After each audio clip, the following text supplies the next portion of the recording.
Hey guys, a very good evening to all my crypto believers. So, have you all been curious about what's happening in the market? Don't you worry, the CoinMonks got you covered. Okay, so before starting with the updates, let's quickly quote today's headlines. A team of 4 Facebook developers intends to create a blockchain. Meter.io hacked, around $4.3 million lost. US Treasury targets NFTs for potential high value art money laundering. Traders move $800 million worth of BTC away from exchanges. So, let's start off with a refresh feed. Firstly, former Facebook workers were unable to work because of the company's limitations. Miston Labs, their company, was founded by them. Miston Labs intends to further enhance its blockchain. Let's have a look at what these guys are up to. Evan Cheng, the co-founder and CEO of Miston Labs, along with Sam Blackshear and Adini Aboyden and George Danesi, was working on Facebook's Novi financial team. They developed the DM blockchain and moving programming language, a cross-platform intelligent contract language developed to provide developers security against exploitation. However, these former employees felt that it is difficult for them to work under so many restrictions at Meta and therefore started a separate venture. Cheng said, "Some of our dreams couldn't be realized at Facebook due to regulatory pressure and the company being unable to adopt cutting-edge technology aggressively. So, we thought about doing a startup because we have done work in the space and want to share it." The co-founders also said they have had technical breakthroughs after leaving their previous employer. The blockchain they are working on is expected to be launched in late March and developer activity on-chain and building by this April or May. It will have a test net, then beta net, and finally main net after a few months. Cheng added, "We are building our blockchain that will be comparable to Ethereum, Solana, and so on, but we want the capability to go beyond that." Anyways, moving ahead with our next segment, Meter.io announced to their community that Meter Passport had been hijacked a few hours ago. They advised individuals not to exchange the circulating unbacked Meter BNB on Moon River. Fortunately, they figured out what the problem is. Let's have a look at what exactly happened. They even said that the contract did not block direct interaction of the wrapped ERC tokens for the native gas token and did not properly transfer and verify the current number of WETH transferred from the caller's address. They are currently working on compensating funds on all affected users.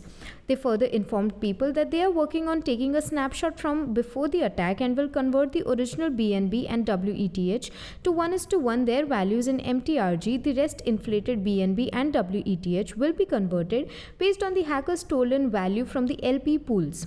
They have set aside $4.4 million of MTRG based on today's price.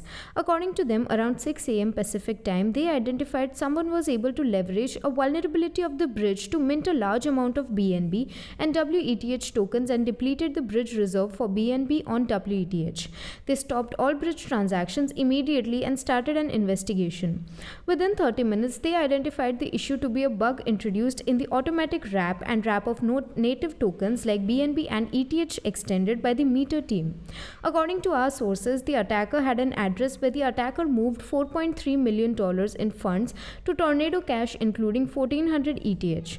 The attacker called the bridge.deposit function to deposit 0.008 BNB to the contact bridge connected to multiple chains including BSC, Ethereum, Moon River twice. Anyways, jumping to our next segment, the US Treasury Department recently issued a report on the high-value art market, underlining the possibility for illicit money laundering and terror funding on the NFT arena. Let's have a deeper dive into this one. According to the Treasury Department's study on the facilitation of money laundering and terrorist financing via the trade in works of art, the growing usage of art as an investment or financial instrument might render high-value art exchanges vulnerable to money laundering. Depending on the structure and incentives of specific behavior in this segment of the market, in essence, the purchase of NFTs, digital units on an underlying blockchain that might represent ownership of a digital piece of art, the growing online art market may create new hazards. In 2020, the NFT market was estimated to be worth more than $20 billion. The US Treasury argued that criminals may buy NFTs with legal cash and resell them to an unsuspecting collector who would reward the offender with clean monies unrelated to a past crime. Peer-to-peer sales allow NFTs to be sold without the requirement for an intermediary or for the transaction to be recorded on the public ledger. The Treasury concluded, while highlighting the multiple money laundering vulnerabilities, made feasible by the NFT ecosystem. Moreover, conventional industry actors such as art auction houses or galleries may lack the technical knowledge of distributed ledger technology essential for successful client identification and verification in this arena. So, ending up with our final segment, during the dramatic price spike of the first cryptocurrency, which now trades much above $40,000, a total of $800 million worth of BTC was shifted from exchanges, which is huge. Let's have a discussion over it.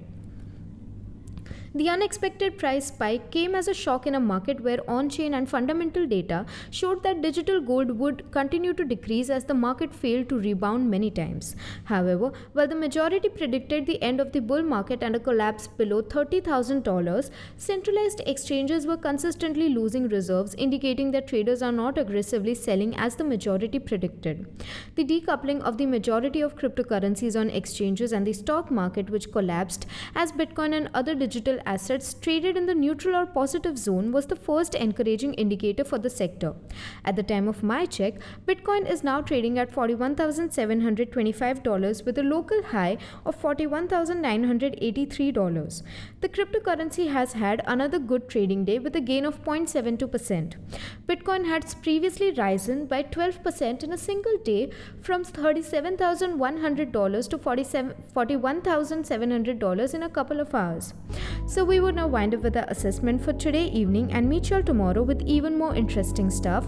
Until then, you may consider joining our Telegram channel for free crypto signals. Visit our blog linked below for guides, reviews and tutorials, and subscribe to the channel and get daily updates about the crypto market. Lastly, with this little favor of CoinMonks, we hope you stay updated. Thanks for watching and have a nice day ahead.